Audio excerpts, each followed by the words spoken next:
Hey there, welcome to Newsstream TV, happenings across the globe at your fingertip.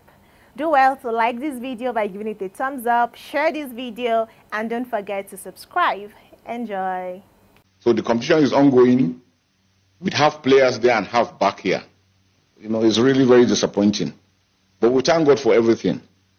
So it is with great honor and a deep sense of responsibility that I stand before you to give the opening remarks as chairman for this historic maiden annual lecture of the Alumni Association of the National Institute for Security Studies.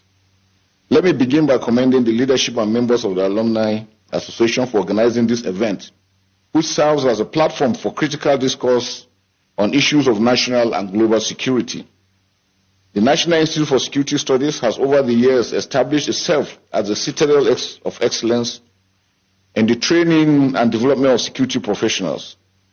Its alumni, many of whom are here today, have gone to make significant contributions to the security architecture of Nigeria and beyond. This gathering, therefore, is not only a celebration of the Institute's legacy, but also a testament to the enduring relevance of its mission in an ever-evolving security landscape. Events like this also create valuable opportunities for key stakeholders to exchange ideas and insights that are essential for enhancing our national security and development. The theme of today's lecture, which is mobilizing stakeholders to curb insecurity in Nigeria, a practical approach, is both timely and critical. In a world increasingly defined by complex and asymmetric threats, the need for innovative thinking, collaboration, and proactive strategies has never been more urgent than now. From terrorism and cybercrime to transnational organized crime and climate-induced conflicts, the challenges we face are multifaceted and demand a holistic approach. As security professionals, we must continually adapt to these dynamics, leveraging technology, intelligence, and partnership to stay ahead of our adversaries. This lecture, therefore, provides an opportunity to reflect on these issues, share insights, and chart a path forward for sustainable peace and security. It also highlights the importance of a comprehensive, all-encompassing government, whole of government, and whole of society approach to addressing insecurity, as there is no individual, no organization can do it alone. The challenges we're facing is a Nigerian challenge, and all Nigerians must come on deck to ensure that we tackle this insecurity. I'm therefore optimistic that this forum will delve into actionable strategies for mobilizing and collaboration, stressing the significance for practical collective action and shared responsibility. The Alumni Association of the National Institute for Security Studies has a unique role to play in shaping the future of security in Nigeria. As a network of seasoned professionals, you possess the knowledge, experience, and influence to drive meaningful change. I therefore urge you to use this platform not only to exchange ideas, but also to foster collaboration across agencies and institutions. Together we can build a safer and more secure Nigeria. Let me conclude by challenging all of us to rise to the occasion. The security of our nation is a collective responsibility, and each of us has a role to play. As we deliberate today, let us remember that the solution we seek must be practical, inclusive, and sustainable. Let us also remember the sacrifices of those who have paid the ultimate price in the line of duty, and let their memory inspire us to redouble our efforts. Finally, I would like to appreciate our special guest of honor, National Security Advisor, who has given us a wonderful platform for us to work together in unity. We say thank you, sir. Your commitment and almost dedication to this, despite your busy schedule, is always good. We say very good, thank you very well, sir. I also appreciate all heads of agencies. Visa denier to defense chief disrespectful to Nigeria. Nigerians speak. Can you imagine? So what was it? Who are the Nigerians that are speaking? Must be people in the corridor of power. I know that the chief of defense staff wanted to travel to Canada, and for some reasons the Canadian government denied him visa. Why would they deny him visa? How I wish they would be denying so many of them that visa, so that they will know that their corruption is not only in Nigeria, is no better outside in the outside world than within the country. So let's get into the details to see what happened. So in an interview on Channels Television's Sunrise Daily on Friday, Tunji Ojo questioned the embassy's conduct, suggesting that if such disregard could be shown to the country's highest-ranking military officer, ordinary Nigerians might face even worse treatment. That is what Nigerians face, both US, UK, and Canada now, and anywhere we are going. But why is Olubumi speaking now? Is it because the chief of defense staff was affected? What about other Nigerians that have been facing the same problem and he didn't ever say anything about it? So Nigeria's Minister of Interior, Olubumi Tunji-Ojo, has criticized the Canadian embassy for denying a visa to the Chief of Defense Staff, General Christopher Musa, describing the move as disrespectful to Nigeria. With his diplomatic passport, they still denied him visa. So they see what it is. Of course, those guys are trained psychologists. They must have seen something around him that is not smelling good, or that is not straightforward, that looks shady. Because Nigerians are very shady, especially those in authority. Those politicians are very, very shady. And those guys will discover it. So in an interview on Channels Television, Sunrise Daily on Friday, Tunji-Ojo questioned the embassy's conduct, suggesting that if such disregard could be shown to the country's highest ranking military officer, ordinary Nigerians might face even worse treatment. Now you know, as if you don't know. So without knowing the full facts, I think even for us, it is a policy. The issue of reciprocity, as I always say, has to be given due consideration. As much as we are not ready to dabble into the sovereignty of other nations, the issue of visas, issue of migration management is a sovereign issue, he said. Oh, now it's affecting you people now, so you are beginning to talk. When other countries are dealing with Nigerians, look at what Trump has done now. Trump has cancelled visa drop box for Nigerians.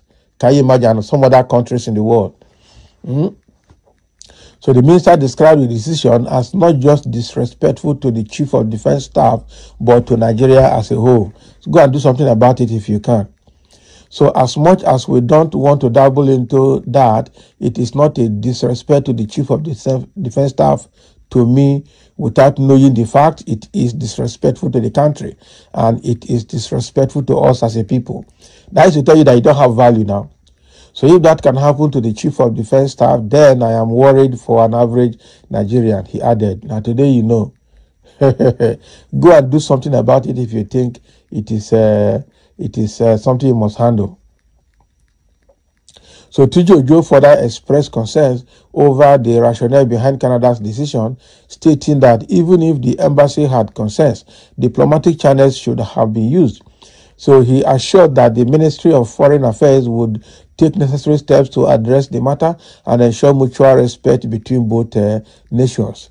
The controversy emerged after General Musa disclosed on Thursday at the maiden annual lecture of the National Association of the Institute for Security Studies, ANIS, that he and half of his delegation were denied visas to attend an event honoring war veterans in Canada. Who invite them? If they honor war veterans in Canada, what about the Nigerian soldiers that have passed on? They can't take care of their wives. They drive their wives out of the barracks. They can't give them anything. Their entitlements. What about the military retirees, the ranks and file, not the officers? What about their pensions and gratuities? Look at all the corruption that is in the military about arms dealing and mismanagement of the arms budget in Nigeria. You are going to Canada to go and honor war veterans. Can you imagine? When you're home, you can't even pay pensioners. So every disappointment is a blessing. Yesterday, I was meant to be in Canada. There is an event to honor our veterans, those that were injured during the battles, and we were meant to be there. Can you imagine? We were invited with our team. Half has gone and half has been denied. It is very disappointing, Musa stated.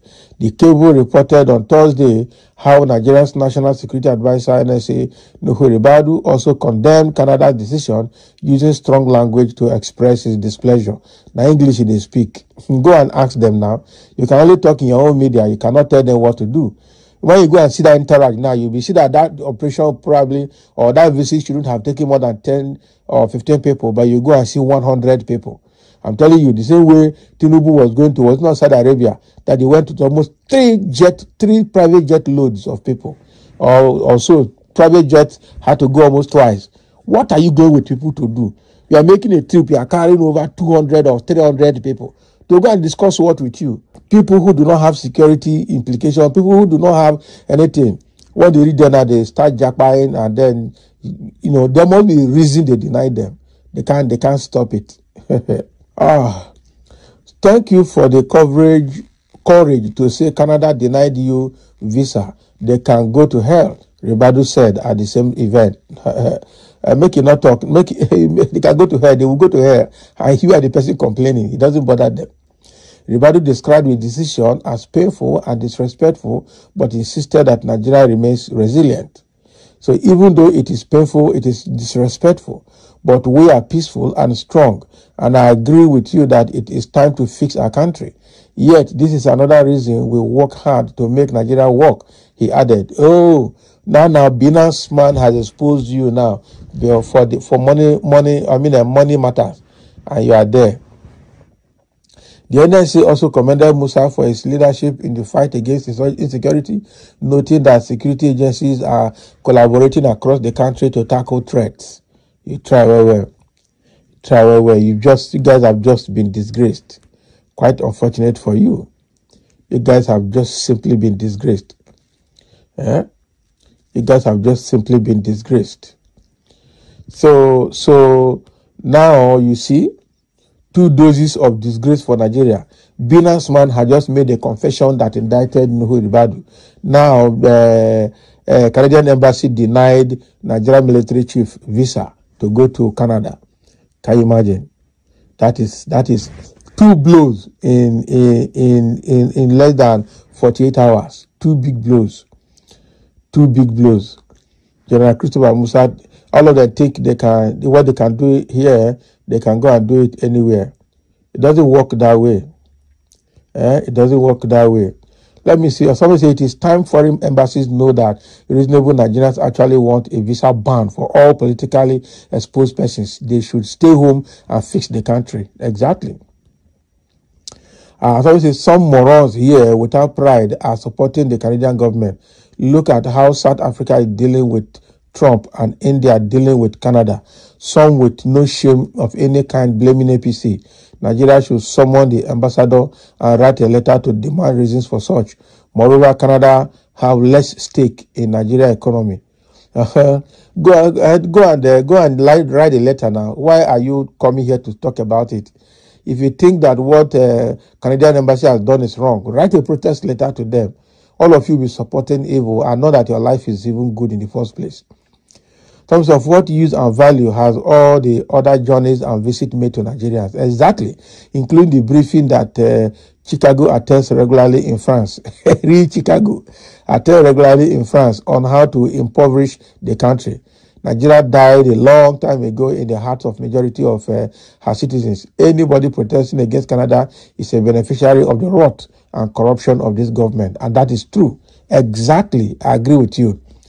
So this Mumu's name should be added to the list. All intimidated Nigerians are solidly behind Canadian government.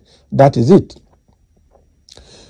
Someone say, please, I beg, hold it there. I am not among Nigerians that the visa denial to the Chief of Defense Staff is disrespectful to. Exactly. We are not part of it. Honorable Minister, exclude me or I will take you to court for lying against me. The Canadian government extend the visa denial to this minister too because he is lying. Not be smart, Finish them. He was among the people who were saying that Nigeria should stay in the country and forget about Japa. So the question here is, why is he trying to Japa to Canada? Let everyone stay in Nigeria and enjoy it together. Even the president who has been running to France for a better life should also stay in Nigeria. Exactly. It is welcomed by most Nigerians. As a matter of fact, most Nigerians reacted happily to that and expect more of such even from other countries. And that will be very, very good. Somebody says, is this disrespectful to the APC and not Nigerian or Nigerians? All the years of PDP, nothing of such. APC and its gladiators should have buried their faces in shame by now. Not be smart, you know. It is shameful to you and your family. US and EU countries should start doing so too. Not be small thing. It is shameful to you people that are looting Nigeria, not to us average Nigerians or ordinary Nigerians. That is not our problem at all. That is not our problem at all. Go and fix Nigeria. If you see what average Nigerians are saying, what are you going there to do? To honor war veterans. Meanwhile, the war veterans back at home are suffering, very impoverished. Very impoverished. So we are happy. Everybody is happy about it. Thank you for listening. Let's have your comment. As Chief of Defense Staff was denied visa by the Canadian Embassy, and Nigerians are reacting positively and very happy about it and asking for more.